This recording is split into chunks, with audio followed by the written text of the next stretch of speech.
आतंक के आकाओं को पता है, अगर कुछ भी हिमाकत की तो मोदी पाताल में भी उन्हें खोज निकालेगा। क्या आपने कभी सोचा है दुनिया का सबसे बड़ा झूठ क्या है? ये नहीं कि पृथ्वी चपट्टी है, ये नहीं कि चांद पर इंसान नहीं पहुंचा। असली झूठ तो ये है कि मुस्लिम देश गरीब हैं क्योंकि इस्लाम पिछड़ा हुआ धर्म है। अब रुकिए, आपके दिमाग में सवाल उठ रहा होगा, तो फिर 57 में से 45 मुस्लिम देश गरीब क्यों हैं? और यही सवाल है जो मुझे भी परेशान करता था। लेकिन जब मैंने गहराई से खोदना शुरू किया, इतिहास के पन्ने पलटे, इकोनॉमिक डेटा देखा, जियोपॉलिटिकल रिपोर्ट्स पढ़ी, तो जो मिला वो मुझे हिलाकर रख गया। क्योंकि असली वजह वो नहीं है जो आप सोच रहे हैं, ये वो नहीं है जो सोशल मीडिया आपको बताता है। और सबसे चौंकाने वाली बात, इस पूरे क्राइसिस के पीछे जो ताकतें हैं, उनका असर सिर्फ मुस्लिम देशों पर नहीं बल्कि भारत पर भी सीधा पड़ रहा है। आज के अगले 15 मिनट में मैं आपको 3 ऐसे हिडन फैक्टर्स दिखाने वाला हूं जो टेक्स्ट बुक्स में नहीं मिलते, जो मेन स्ट्रीम मीडिया डिस्कस नहीं करती, लेकिन जिन्होंने पूरी इस्लामिक वर्ल्ड की तस्वीर बदल दी। और अगर आपने ये वीडियो पूरा देखा तो आप दुनिया को एक अलग नजरिए से देखने लगेंगे, वादा है। तो चलिए उस अंधेरे में उतरते हैं जहां सच्चाई छुपी हुई है। चलिए दोस्तों, जरा जल्दी से कमेंट करके बताइए ये वीडियो आपको कैसे मिला। क्या आपने इसे खुद सर्च किया था या ये अचानक आपकी स्क्रीन पर आ गया और आपने क्लिक कर दिया? सच सच बताइए, क्योंकि हमें भी जानना है कि आखिर YouTube आज हमारे सनातन धर्म की ये आवाज आप तक कैसे पहुंचा रहा है। और हाँ, अगर आप सच में एक सच्चे हिंदू हैं तो अभी के अभी चैनल को सब्सक्राइब कर लीजिए ताकि आने वाली हर एक वीडियो सबसे पहले आपको मिले। वीडियो को लाइक करना मत भूलना ताकि दुनिया को दिखाया जा सके कि सनातन की शक्ति अभी जिंदा है। तो चलिए बिना वक्त गंवाए बढ़ते हैं वीडियो में आगे। क्या आपने कभी वर्ल्ड मैप को ध्यान से देखा है? 57 मुस्लिम देशों में से 45 आज गरीबी से जूझ रहे हैं और बाकी जो बचे हैं वो भी बस तेल की वजह से अमीर कहलाते हैं। लेकिन सवाल ये है, आखिर ऐसा क्यों? क्या इस्लाम धर्म ही इसकी वजह है? क्योंकि जब आप दूसरी अब्राहमिक रिलीजन्स को देखते हैं, जैसे यहूदी और ईसाई धर्म, तो वहां की तस्वीर कुछ और ही है। इजराइल, जिसकी जनसंख्या 1 करोड़ से भी कम है, वो आज टेक्नोलॉजी और इनोवेशन का सुपर पावर बन चुका है। अमेरिका, कनाडा, यूरोप, जहां ईसाई मेजॉरिटी है, वो आज वर्ल्ड की सबसे स्टेबल और डेवलप्ड इकोनॉमीज में गिने जाते हैं। तो फिर इस्लामिक देशों का क्या हुआ? कहीं वो बातें तो सच नहीं हैं जो आजकल सोशल मीडिया पर फैलाई जाती हैं कि इस्लाम ही हिंसा सिखाता है, कि इस्लाम तरक्की की राह में रुकावट है। वेट, रुको, इतनी जल्दी नतीजे पर पहुंचना आसान है लेकिन खतरनाक भी, क्योंकि अगर सचमुच ऐसा होता तो कभी गोल्डन एज ऑफ इस्लाम नाम की कोई चीज इतिहास में होती ही नहीं, लेकिन वो थी। तो अब सवाल ये नहीं कि मुस्लिम देश गरीब क्यों हैं, सवाल है इतने ताकतवर, पढ़े लिखे और साइंटिफिकली एडवांस्ड देश आज इतना पिछड़ कैसे गए। और ये जवाब आपको चौंका देंगे। अब आप सोच रहे होंगे, अरे भाई हमें क्या, ये तो मुस्लिम देशों की प्रॉब्लम है।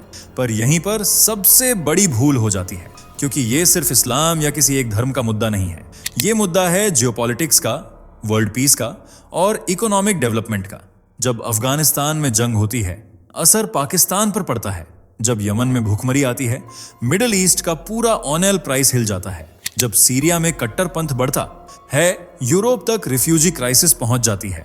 और भारत, हम तो इन सब के पड़ोसी हैं। हमारी ट्रेड डील्स, हमारी एनर्जी सिक्योरिटी, यहाँ तक कि हमारी आंतरिक सामाजिक शांति, इन सब पर असर पड़ता है। अगर मुस्लिम वर्ल्ड में स्थिरता नहीं होगी तो भारत भी कभी ना कभी उसकी लहरें महसूस करेगा। और सिर्फ इतना ही नहीं, हमारे देश में भी करोड़ों मुस्लिम भाई बहन हैं। अगर दुनिया भर के मुस्लिम देशों की हालत खराब है तो उसका मनोवैज्ञानिक और सामाजिक असर यहाँ के मुस्लिम युवाओं पर भी पड़ता है। इसलिए यह सवाल हम सबका है, चाहे आप हिंदू हों, मुस्लिम हों या किसी भी धर्म के। एक जागरूक नागरिक के तौर पर हमें फर्क पड़ना चाहिए। जब भी मुस्लिम देशों की गरीबी की बात होती है, 2 बातें सबसे पहले सामने आती हैं। 1, टेररिज्म। 2, तेल की राजनीति। लोग कहते हैं, भाई वहां तो बम फटते हैं, शांति ही नहीं है, टेररिज्म ही टेररिज्म है।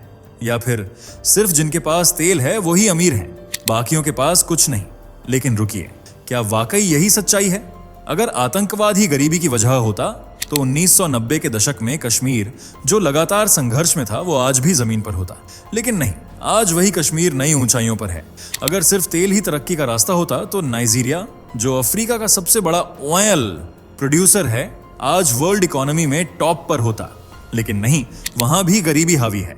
मतलब ये नहीं कि टेररिज्म और ऑयल पॉलिटिक्स इंपॉर्टेंट नहीं है, लेकिन ये रूट कॉज नहीं है, ये तो सिर्फ सिम्पटम्स हैं। ठीक वैसे ही जैसे बुखार बीमारी नहीं होती, बीमारी कहीं अंदर छिपी होती है, और जब तक हम असली वजह को नहीं समझते, हम सिर्फ सतह को कुरेदते रहेंगे, जड़ तक कभी नहीं पहुंचेंगे। इसलिए आज हमें उस गहराई में उतरना होगा जहां असली बीमारी छुपी है। अगर आज आप किसी मुस्लिम देश को देखें तो शायद आपको बम, भूख और बर्बादी की तस्वीरें ही दिखेंगी, लेकिन एक समय था जब यही इस्लामिक सभ्यताएं पूरे वर्ल्ड की लीडर थीं। वो दौर था इस्लामिक गोल्डन एज। 8वीं से लेकर 13वीं सदी तक मुस्लिम दुनिया सिर्फ धार्मिक नहीं, साइंटिफिकली सबसे आगे थी। बगदाद में हाउस ऑफ विजडम नाम की एक ऐसी लाइब्रेरी थी जहां पूरी दुनिया से विद्वान बुलाए जाते थे। हिंदू, यहूदी, ईसाई सब। वहां पर यूनानी, रोमन, इंडियन टेक्स्ट्स का अरबी में ट्रांसलेशन होता था और उस नॉलेज से नई नई खोजें होती थीं। इब्न रुश्द, इब्न सिना, अल ख्वारिज़मी, हुनैन इब्न इशाक, ये वो नाम हैं जिनकी किताबों से आज भी यूरोप की यूनिवर्सिटीज में पढ़ाई होती है। अल ख्वारिज़मी के एल्गोरिदम ने कंप्यूटर की नींव रखी। इब्न सीना की कैनन ऑफ मेडिसिन सदियों तक यूरोप के मेडिकल कॉलेजों में स्टैंडर्ड थी। जिस दौर में यूरोप डार्क एज में था, इस्लामिक दुनिया रोशनी की मिसाल थी। आज जो मुस्लिम युवा सोचते हैं कि तरक्की और इस्लाम साथ नहीं चल सकते, उन्हें ये इतिहास जानना जरूरी है, क्योंकि इस्लाम कभी तरक्की से दूर नहीं था, वो तो कभी उसका सबसे बड़ा चैंपियन था। तो फिर सवाल उठता है, ऐसा क्या हुआ जो रोशनी अंधेरे में बदल गई?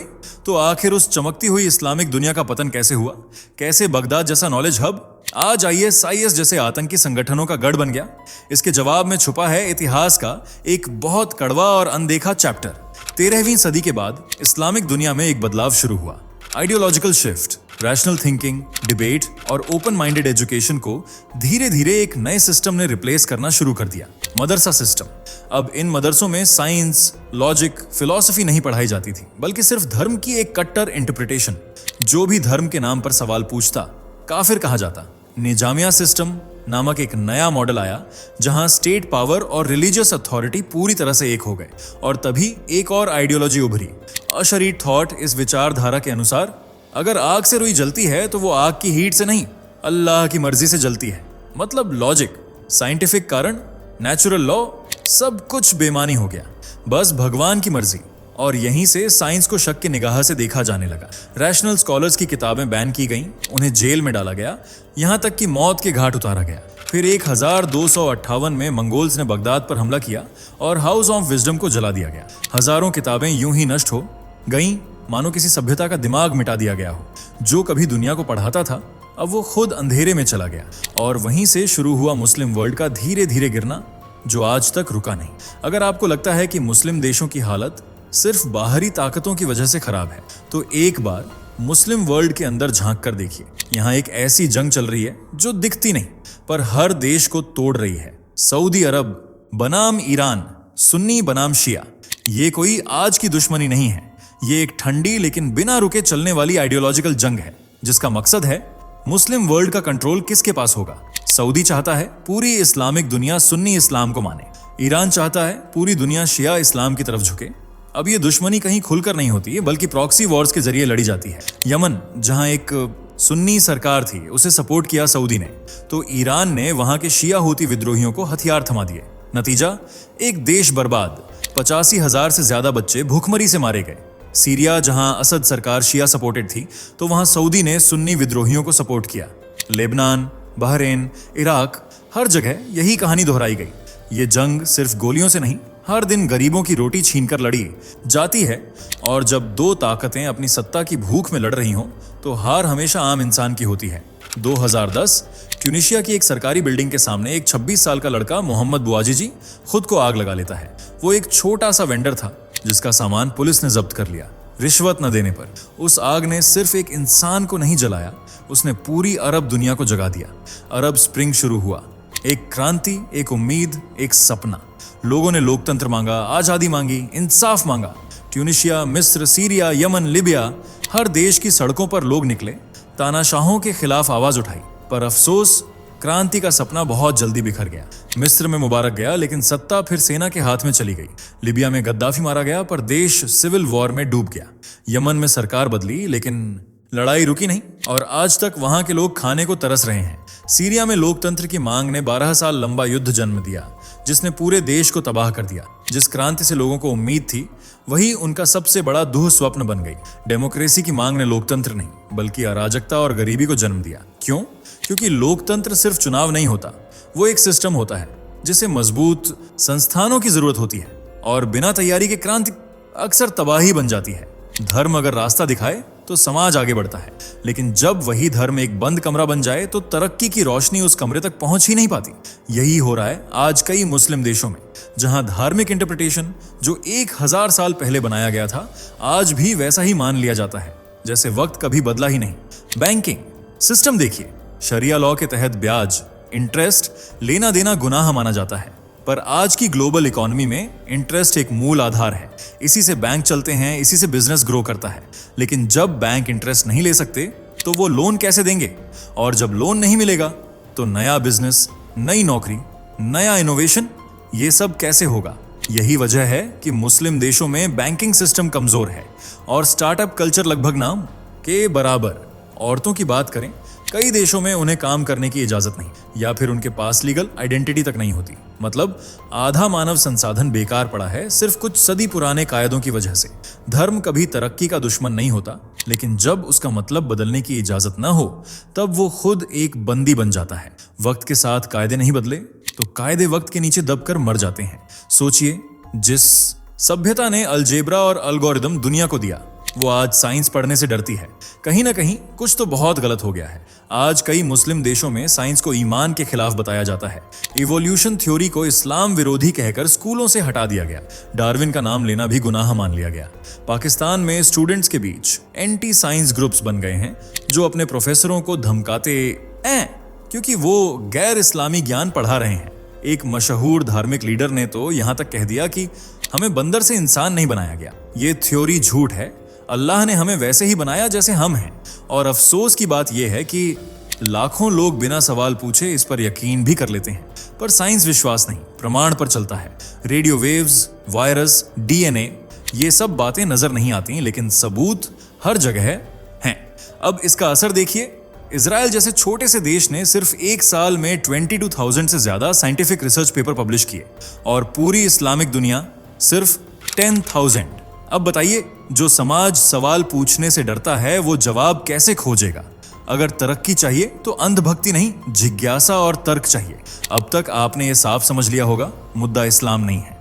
इस्लाम वो धर्म है जिसने इल्म यानी ज्ञान को सबसे ऊंचा दर्जा दिया, जिसने हजारों साल पहले कहा पढ़ो और तब तक पढ़ो जब तक ज्ञान न मिल जाए। लेकिन अफसोस, इस्लाम को चलाने वाले कुछ पावर हंग्री सिस्टम्स ने धर्म को कंट्रोल का टूल बना लिया।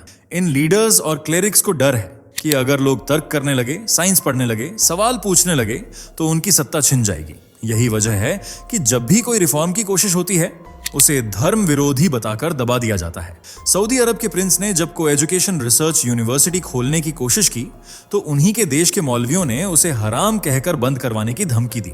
क्यों? क्योंकि असली ताकत अब सरकारों के पास नहीं बल्कि उन लोगों के पास है जिनके हाथ में लोगों की सोच है। इस्लाम अगर पीछे रह गया है तो उसकी वजह उसकी आत्मा नहीं बल्कि वो सिस्टम है जो उसे कैद में रखे हुए है। इतिहास गवाह है, इस्लाम कभी पिछड़ा हुआ धर्म नहीं था। उसने दुनिया को लॉजिक, साइंस, मेडिकल नॉलेज और फिलॉसफी दी थी। तो क्या आज भी एक नया गोल्डन एज आ सकता है? जरूर, लेकिन शर्तें हैं। पहली शर्त यूनिटी, खासकर भारत जैसे देश में जहां हिंदू और मुस्लिम दोनों मिलकर देश की रीढ़ हैं। हमें एक दूसरे को नीचा दिखाने में नहीं बल्कि एक दूसरे को उठाने में गर्व महसूस करना होगा। दूसरी शर्त रैशनलिज्म, धर्म को आस्था तक सीमित रखना होगा, सत्ता और शिक्षा से अलग। और तीसरी साहसिक रिफॉर्म्स। मुस्लिम देशों को अपने पर्सनल लॉज, एजुकेशन सिस्टम और पॉलिटिकल स्ट्रक्चर में वक्त के साथ कदम मिलाना होगा, क्योंकि अगर धर्म सच में इंसानियत के लिए है तो उसमें सबसे पहले इंसान की तरक्की आनी चाहिए। हम भारत से शुरुआत कर सकते हैं, जहां हर बच्चा, हर युवा तर्क, सवाल और विज्ञान से जुड़ सके, जहां एक नया जनरेशन धर्म से जुड़ा भी हो और दिमाग से भी आजाद। और वो तभी होगा जब हम सभी मिलकर कहें, ना अंधभक्ति, ना नफरत, हमें चाहिए एक समझदार भारत। अगर आप चाहते हैं कि भारत एक मजबूत, प्रगतिशील और एकजुट देश बने तो सवाल पूछना शुरू कीजिए। धर्म से नहीं, धर्म के नाम पर फैलाए गए सिस्टम से सवाल कीजिए। इस वीडियो को शेयर कीजिए ताकि और लोग भी समझें कि तरक्की का रास्ता केवल टेक्नोलॉजी और ज्ञान से होकर गुजरता है। और हाँ, कमेंट में बताइए, क्या आप मानते हैं कि एक नया गोल्डन एज फिर से आ सकता है? मैं हूं फैक्ट मंत्रा और ये है आपका चैनल जहां हम सवाल पूछते हैं, डरते नहीं। जय हिंद। दोस्तों, आपके स्क्रीन पर 2 और वीडियो दिख रही हैं, जिसे देखने के लिए आप स्क्रीन पर क्लिक करें। दोनों देखिएगा, बहुत अच्छी वीडियो बनी है।